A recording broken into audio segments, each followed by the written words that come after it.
Então, muito obrigado à mesa. A gente vai desfazendo para poder iniciar e já chamando aí a Ingrid para essa última mesa, né, desse seminário. A gente tem ainda, lembrando, depois dessa mesa, um momento de confraternizar e também haveria a campanha, além da leitura da carta em relação ao Dia Internacional dos Direitos Humanos. Certo? Então, muito obrigado. Vamos continuando.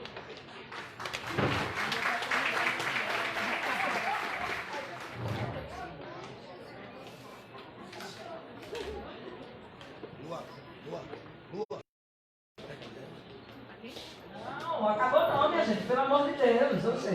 A gente tem a última experiência, essa quarta e última partilha, né, de experiência do livro. Eu queria aproveitar já e convidar o pessoal para poder compor aqui a mesa. Queria convidar o companheiro Jonatas, o Jonatas Soares aqui do Conselho Regional de Serviço Social. Queria chamar a Julie também para poder compor a nossa mesa, que vem apresentando também a experiência na África do Sul. Vou até botar para poder entender. E queria também convidar essa grande referência para todos e todos nós da redução de danos do Brasil e do mundo, né? Juma Santos.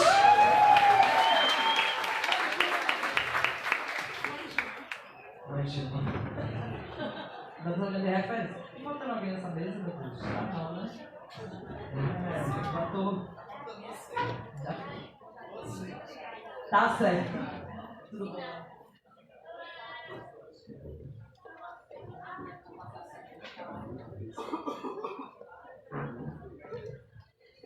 Gente, então queria agradecer, né? A gente está aqui 4 horas e o auditório está cheio ainda, né? Isso prova o quanto a gente tem necessidade de criar espaços como esse para a gente estar refletindo sobre o que é a redução de danos e projeto de redução de danos que a gente defende, né? Mas também para refletir sobre quais são as lacunas e ausências desse apagamento histórico que a gente tem, inclusive aí, na produção e conceituação do que é a redução de danos no Brasil. Então, vou rapidamente passar a palavra para a Julie, que vai trazer para nós uma experiência de grupos de contemplação na África do Sul, né? Uma experiência que também pode nos colocar aqui no Brasil o desafio de como reproduzir, né, e repensar as nossas próprias estratégias de redução de danos. Boa tarde. Thank you, everybody, for having me here today. It's a great honor to be here in your country. I wanted to just make a comment that because it's International Human Rights Day today, it's a very special day in South Africa. That is why I'm wearing black and white.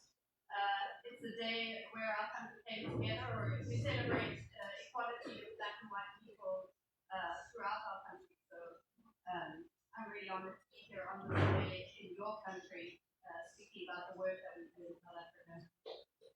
So just by way of introduction, so that's Africa, we're at the very bottom, that's South Africa. This is beautiful Cape Town, and in this picture you can see Table Mountain, how beautiful the ocean is. And most people who are coming to South Africa will know Cape Town to look like that. Unfortunately, it's not all like that. We have a lot of poverty in our country still. We have a lot of inequality in our country. And even though the time of apartheid is over, we still have a lot of segregation between the wealthy and the poor. So on the left-hand side, you can see that's one of our most wealthy suburbs. You can see the very green, they've got parks and trees. On the right-hand side is where I do a lot of work. That's an area called Lavender Hill. There is no lavender there. But you can see the difference. And unfortunately, our country is still, in large parts, that is still the situation. So just briefly, the poverty, or the main problems of poverty is that the Western Cape has an extreme divide between the wealthy and the impoverished. Social stress, racial history, which is obviously our apartheid, rapidly growing population rates, limited jobs, poor infrastructure, and rising crime has led to a growing community that have resorted to drugs as a means of escape. We don't say that the drugs are the problem in our country. We say that drugs have become the solution to the problems for a lot of people in our country. These communities have considerable health issues, limited access to medical care, and remain highly stigmatized for their gang affiliation. One of the big problems we have is limited access to substance use treatment and an abstinence only emphasis for most parts of drug treatment. Harm reduction has only recently been introduced to our country. I know you have 30 years here today, which is wonderful, but we're only in year 2 of having harm reduction in our country, so it's very new. So this is the area where I work. You can there's 2 key suburbs, Saturday and Steenberg. They're both called in Cape Town. The area on the right is just how the majority of people there live. It would be equivalent, I would think, to your favela areas.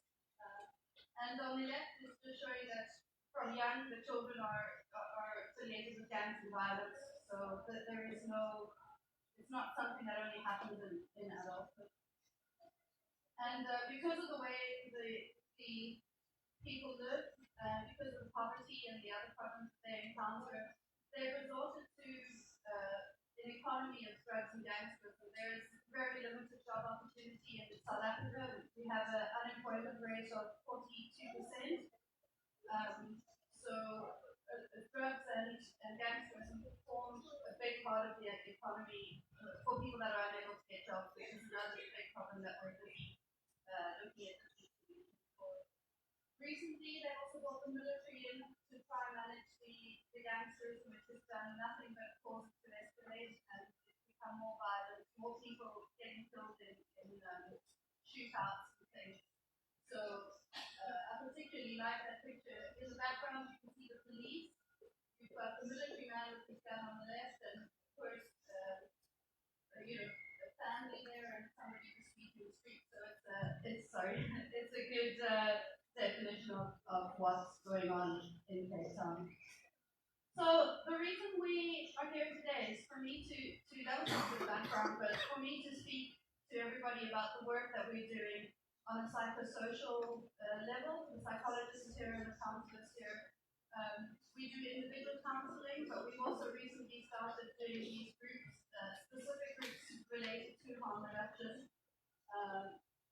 It was important that we came up with something that was different to the abstinence-based one, which was predominantly the only group work that was out there. So we needed something that had a more holistic approach and that looked at issues that people were having that didn't have the finances to go for inpatient treatment or private healthcare treatment. We needed to look at providing group work for people that were impoverished, that had low education levels, didn't matter what their age was or their gender or their background. So together, my colleague Sean Shelley and myself developed a manual, this consultation manual. I'm just going to go briefly today through some of the points and some of the experiences we've had with it. Okay, so just the introduction and the background. Because of the poverty and the limited services available to people who use drugs, we needed to develop a sustainable program that could be carried out in different settings or locations. The idea was to create a group conscious that allowed people to think about the changes that they wanted for the unlike any other group work in South Africa where they've been told what to do in a very confrontational manner. We realized that harm reduction was an effective and evidence-based alternative to the traditional abstinence-only model. And as I mentioned, Sean Shelley and myself, we created a short program. It only has 8 to 10 sessions. That can be scientific. It kind of just keep repeating itself. And it's accessible to anyone who accesses the healthcare services. So why contemplation group and not other group work models? Contemplation groups are non-discriminatory regardless of gender, ethnicity, community, age, the type of drugs people use, or their healthcare concerns. So it's really open to anybody. Consultation groups encourage participants to make their own choices for change, as opposed to having change imposed upon them, which previously was the way that things were done here.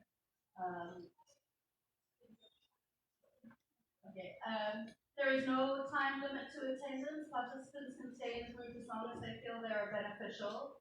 In other settings in South Africa where they have a more confrontational approach, 21 days is the maximum that they're allowed in the treatment program. So our confrontation groups allow them to stay as long as they need to. And also the content can be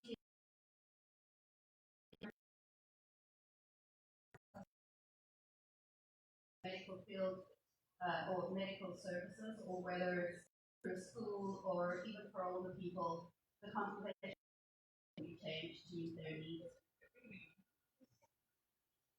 Okay, so what is the main purpose behind consultation groups? Initially, the most important thing is for people who use drugs just to evaluate exactly where they're at and their current situation. It lets them decide what changes need to take place in their life for improvement to occur.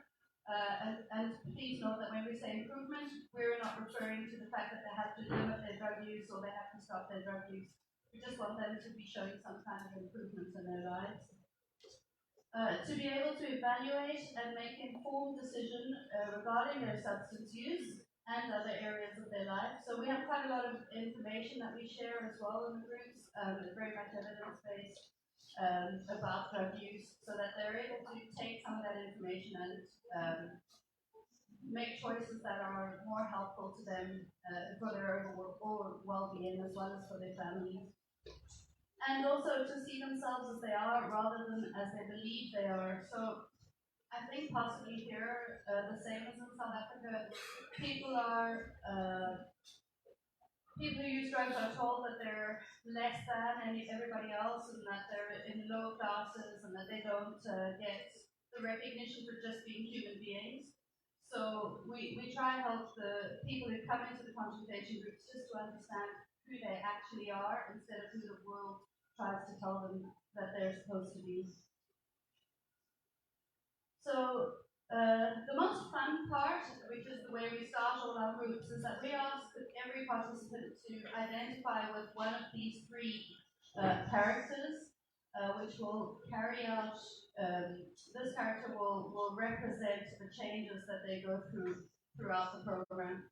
So the three options for them are, initially they identify as a tadpole. That would be anybody who feels that they're swimming upstream or that they're always going against the tide, that things are difficult for them, that they're at risk of bigger predators coming for them.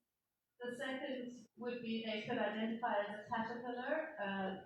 So that would be the people that are quiet, that are withdrawn, that in terms of the caterpillar, that would be in their cocoon.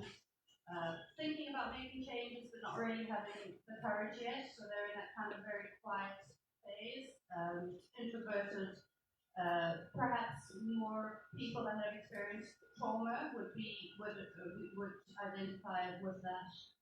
And then the last one is the option of identifying with the seed, and the people that identify seed are normally people that have a lot of pressure against them. They feel that drowning, they're underground, they're stuck, they don't know how to break out of their current situation in order to bring about change. Sorry. Okay, so what are our desired outcomes? So within the substance use program around South Africa where we have implemented this consultation group, the outcomes overall would be for defined substance use and life goals according to their particular situation. So we encourage people to set small goals that are easily attainable in the beginning, to have an understanding of the risks, particularly around healthcare, and that would be risks from substance use, whether they're stimulant users or opiate users. To understand how to use substances in a less harmful way, have the tools to evaluate the cost or the benefits of their using, and that's not just the financial costs, that would be the costs emotionally and generally with their families, with their communities, their jobs, etc. To have identified areas of their life that they wish to change, and to understand how their substance use plays a role in their life, both in a positive and a negative way. So this we refer to as the cost of change, and so initially people, when we start talking about change, they would have identified whether they're, the tadpole or the caterpillar or the seed. We then need to encourage them to find out what are their goals and what are the changes that need to take place in order to achieve those goals. And this is one of the things that we run through with them all the time. So just to give you an example, if they were going to want to use, let's say, stimulants, we don't have crack in South Africa. We don't really have a crack problem, but we have a methamphetamine problem. So if we had somebody who presented to us that didn't want to stop using crystal meth in total, but wanted to just reduce the amount they were using, but they weren't sure whether they were ready or they weren't comfortable yet to give it up or to reduce, we would sit down with them and go through this. This would be part of the consultation group work. And we would ask them what would the advantages be of reducing your drug use?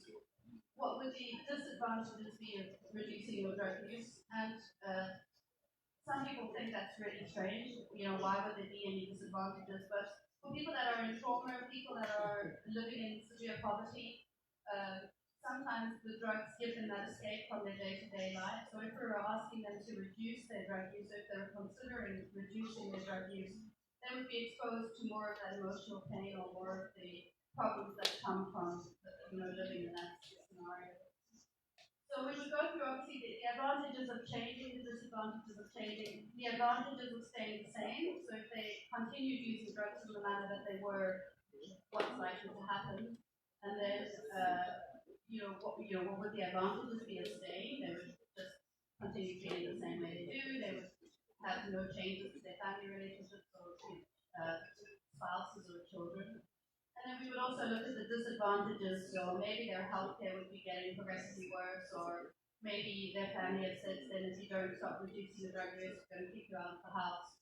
So this is a very important tool that we use, and we really spend quite a lot of time analyzing that, the advantages of change, moving to whatever their goals are and what it's going to take to go about that process. Okay, so the 4 key components of consultation groups is mindfulness, problem solving, personal risk assessment, and planning.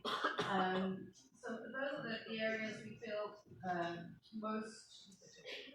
are mostly included in all of our project work. Very much the planning, so being able to plan and follow through with their plan is an essential skill for people, but particularly for those living in vulnerable spaces and in need of medication for HIV, TB, hepatitis, and any other health issues they may incur. Okay, so these are very short.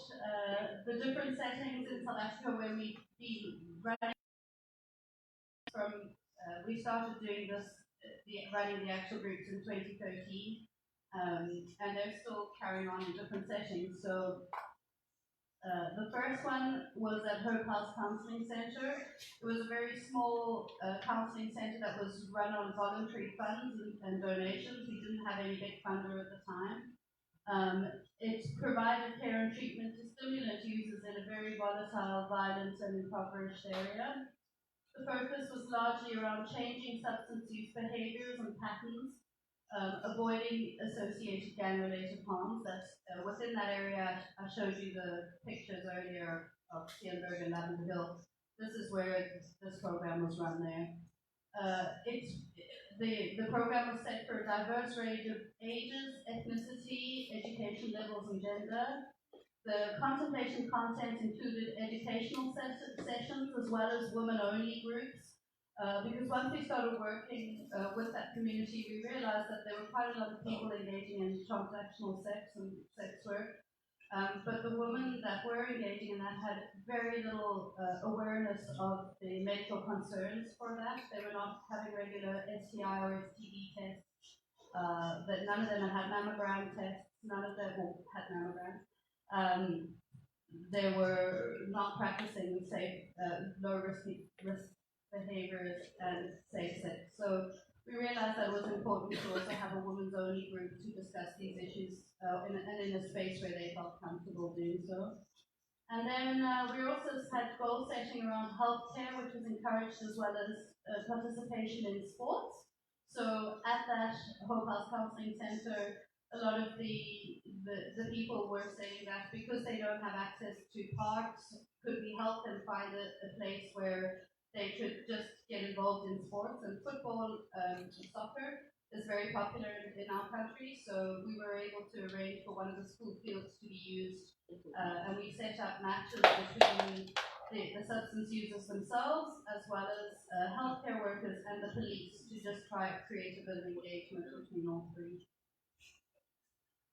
Okay, the second setting, I'm not sure how, I was trying to do some research, but it was difficult for me to find out how much, what your levels of tuberculosis or TB are in Brazil, or if you do have a problem with that.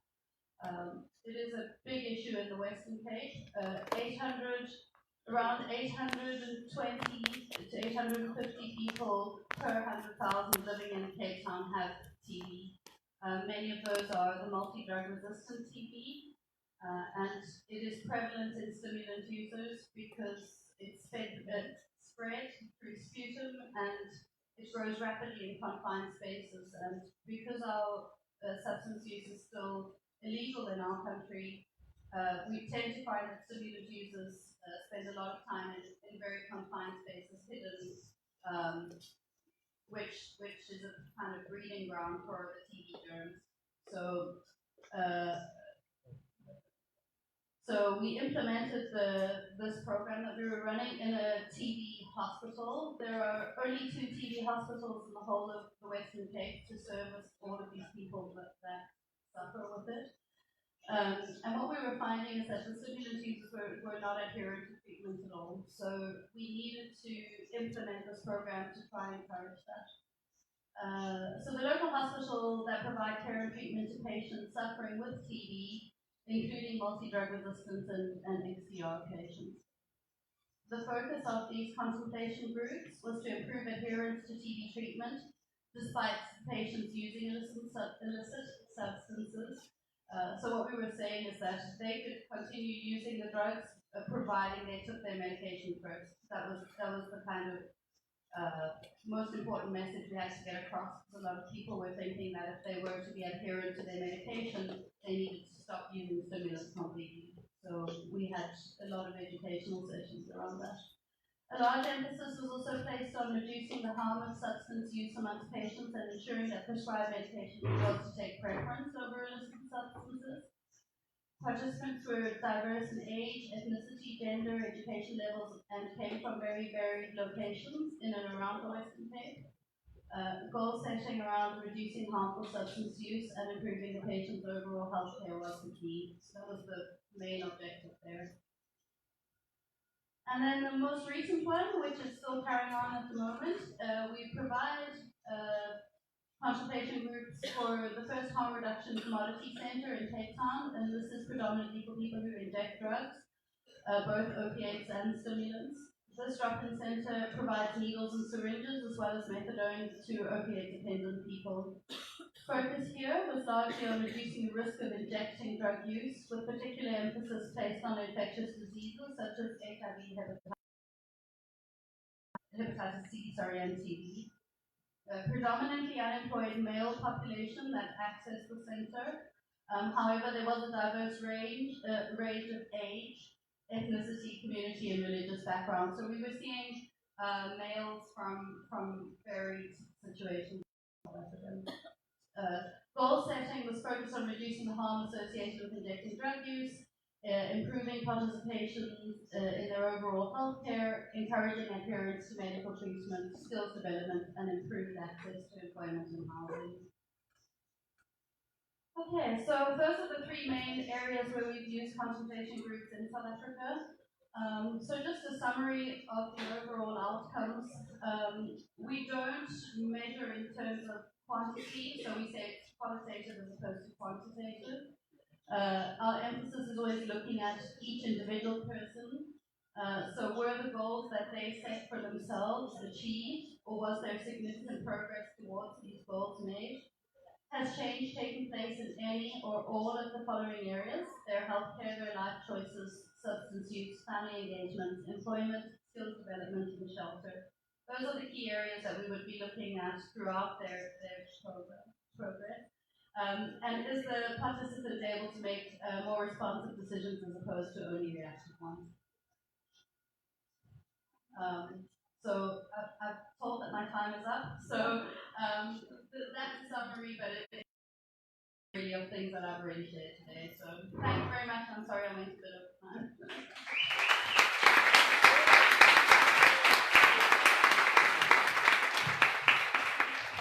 Obrigada, Julie.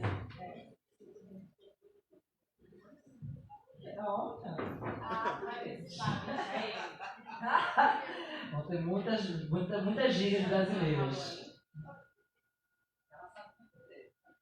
Gente, então, queria agradecer a Júlia por compartilhar com a gente uma experiência tão importante quanto essa, que a gente consegue, inclusive, ver muita similaridade com várias das experiências que a gente também executa e desenvolve aqui no país, né? Antes de passar a fala para os nossos debatedores, que vão um pouco provocar, junto com a gente nessa tarde, essa reflexão, né, sobre a experiência trazida pela Júlia, eu queria só saudar também as companheiras educadoras que também estão lá fora cuidando das crianças. Não por acaso, uma delas também é minha mãe, Dona Carmesita, está lá fora.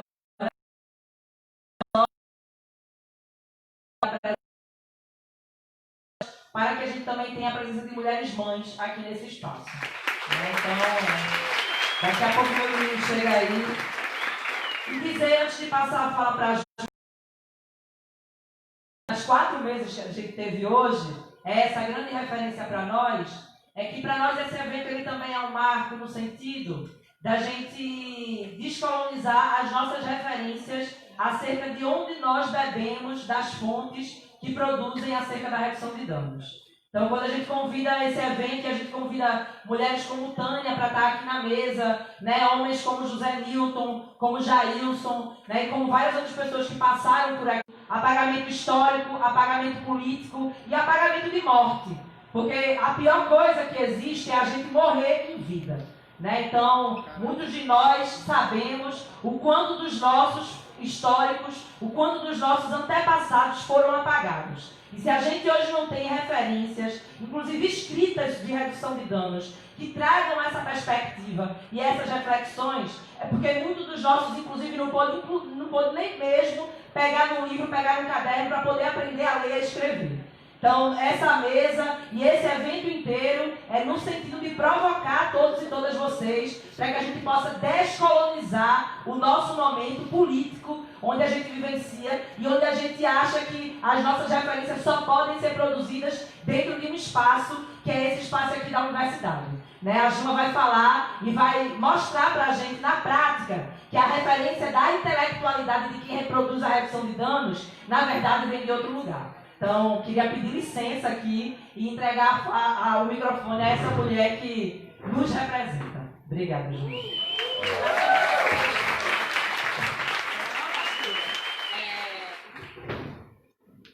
Eu vou falar aqui até porque eu não consigo falar com o microfone na mão. Né? Eu tenho um tom de voz muito alto, né? Eu tenho um problema auditivo mesmo, que eu tenho...